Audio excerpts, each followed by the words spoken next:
Souffrance. Pourquoi maintenant? La notion de karma est intimement liée aux sciences védiques et particulièrement au jyotish, l'astrologie indienne, un art qui est non seulement en mesure de prédire le potentiel de douleur et de souffrance de l'individu, et ce, de manière précise, mais qui propose aussi l'emploi de remèdes. À chaque action, l'univers entier réagit, collecte et renvoie les fruits de celle-ci au dehors de toute idée de justice, de vengeance ou même de moralité si nous nous référons aux lois de Manu, Manava Dharmasastra, qui développe une vision complète de la loi du karma, avec François Leleu, astrologue védique, auteur et enseignant spirituel. Aussi, la douleur est inévitable puisqu'inhérente à la nature humaine. Et toute la subtilité du jyotish va être dédiée à discerner cette partie de malheur que l'individu va vivre dans sa terre de la variable souffrance qu'il peut créer dans son esprit. La douleur est une invitation du divin à s'entreprendre, sans compromis ni échappatoire, souligne l'astrologue. Le jyotish ne se commence pas à dénoncer, il propose aussi des remèdes à la souffrance. Alors, pourquoi souffre-t-on maintenant? Peut-on atténuer la souffrance? Le karma est consigné par les planètes. Au moment de la naissance, les planètes consignent le karma de l'individu. Elles ne donnent pas le karma, elles sont juste là pour montrer les choses telles qu'elles sont, au moment précis où un individu vient sur Terre, précise François Leleu. Et pour aborder la qualité du karma d'un individu, on peut commencer par regarder le maître de l'ascendant placé dans les maisons lourdes, 6, 8 et 12, qui sont les maisons des obstacles, ajoute l'astrologue. Justine Savitri, astrologue et formatrice, mentionne qu'il faut entrer dans l'intimité d'un thème pour découvrir le karma d'un individu. Il existe des thèmes très similaires, mais des vies au parcours bien différents. À l'exemple de Joseph Staline et Ramana Maharshi, ces deux personnalités ont marqué l'histoire de manière fondamentalement différente, bien qu'elles aient de prime abord de grandes similitudes de leur thème de naissance. En outre, il existe des unions ou yoga qui déterminent certains enjeux qu'un individu va rencontrer dans sa vie.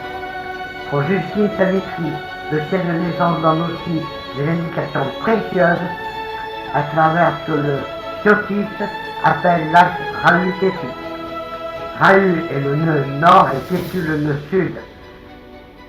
Rahu représente les désirs de l'incarnation, mais aussi notre zone d'inexpertise, ce que nous aurions voulu réaliser dans une vie passée, sans avoir eu l'occasion de le faire.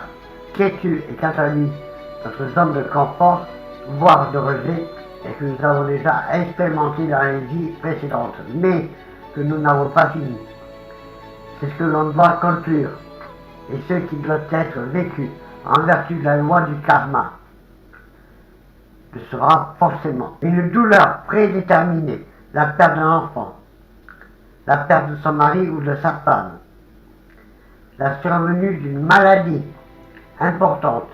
Ces événements sont visibles dans le ciel des naissances de quelqu'un, ce qui veut dire qu'ils sont déterminés, explique François Leleu.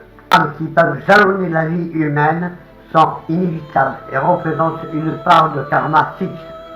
Ils arriveront quoi qu'il advienne et sont prévus bien avant l'incarnation. Avant de s'incarner, on choisit son karma.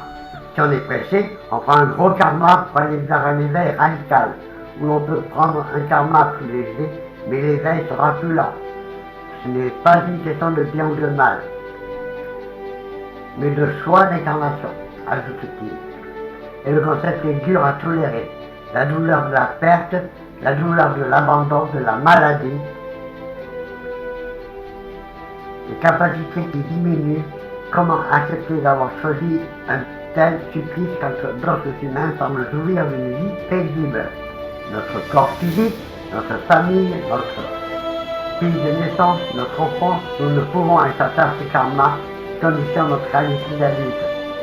C'est ce que l'on nomme le grila, Karma, le karma ferme lié à cette incarnation, Justine Savitri, et ce sont précisément ces conditions de vie qui portent le potentiel d'une grande douleur.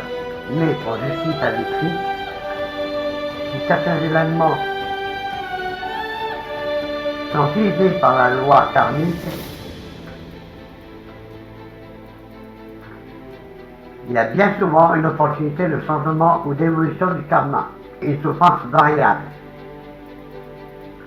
La douleur est inévitable, mais la souffrance est optionnelle, explique Justine Savitri. La souffrance est l'attachement à notre condition humaine et notre incapacité à reconnaître notre vraie nature qui est Atman, l'âme. Mais alors, pourquoi souffre-t-on maintenant? On souffre véritablement de l'ignorance devant la douleur. C'est d'ailleurs le travail d'un esprit non discipliné que celui qui peut s'emparer de la douleur pour la transformer en souffrance.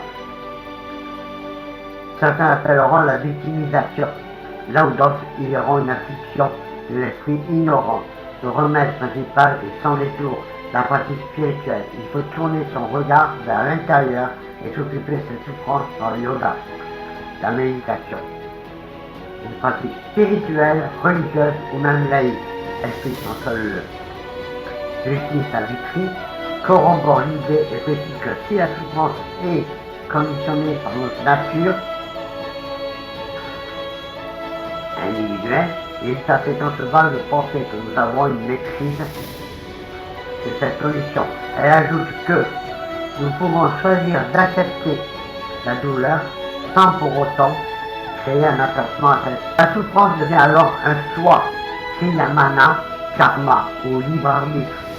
C'est ce choix du non-attachement à la douleur grâce à notre discernement viveka qui nous met en action karma, coupant alors le cycle des samsara ou réincarnation et du monde de la douleur. Et lorsque l'on décide de s'occuper de sa souffrance, il est possible de se tourner vers les Jyotish qui proposent des remèdes. Notre corps physique, notre famille, notre pays de naissance, notre enfance, nous ne pouvons échapper à ce karma qui conditionne notre réalité d'adulte. Remèdes et psychomagie pour le karma. Pour faire face au karma, 3 acteurs ont un rôle à jouer, selon Justine Savitri.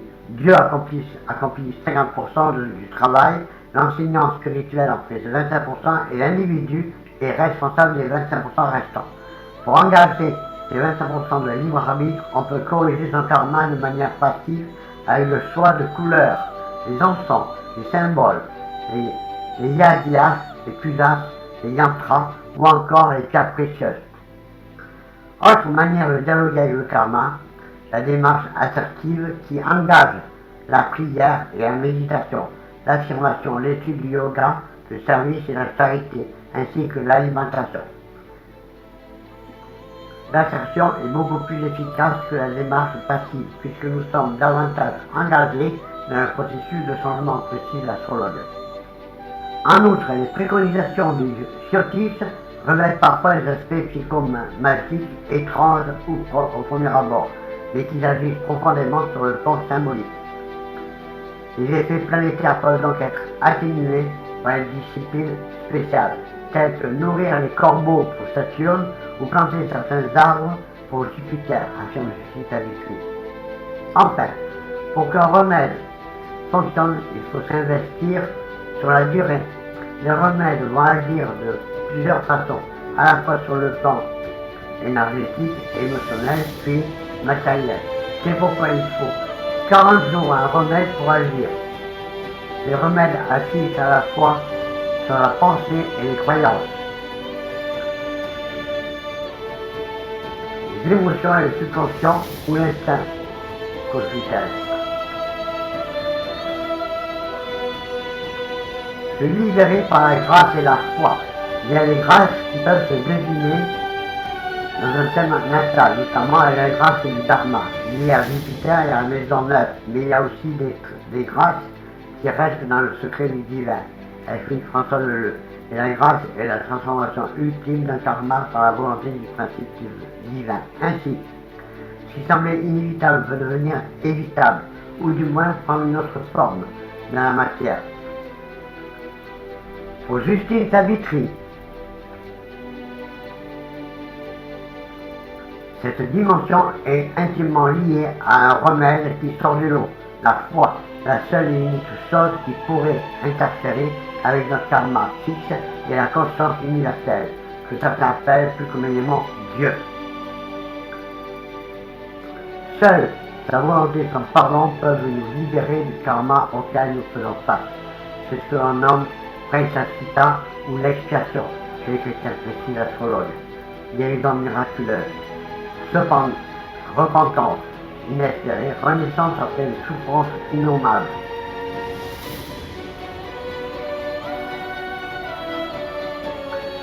Celui ou celle qui comprend sa part de responsabilité dans la souffrance du monde, que ce soit par ses choix passés ou présents, est animé d'un puissant appel au pardon. Finalement, Praisacitta serait l'unique remède à nos maux. Car rien ne peut compenser un réel désir de pardon et une foi profonde en cet être universel, omnipotent et omniprésent conçu justice à Christ. Alors si l'aspect déterminé du karma peut être décourageant, quand la douleur s'abat, les yogistes proposent d'agir sur la souffrance. Il est possible d'atténuer son karma Par un grand investissement et une pratique spirituelle sincère et authentique.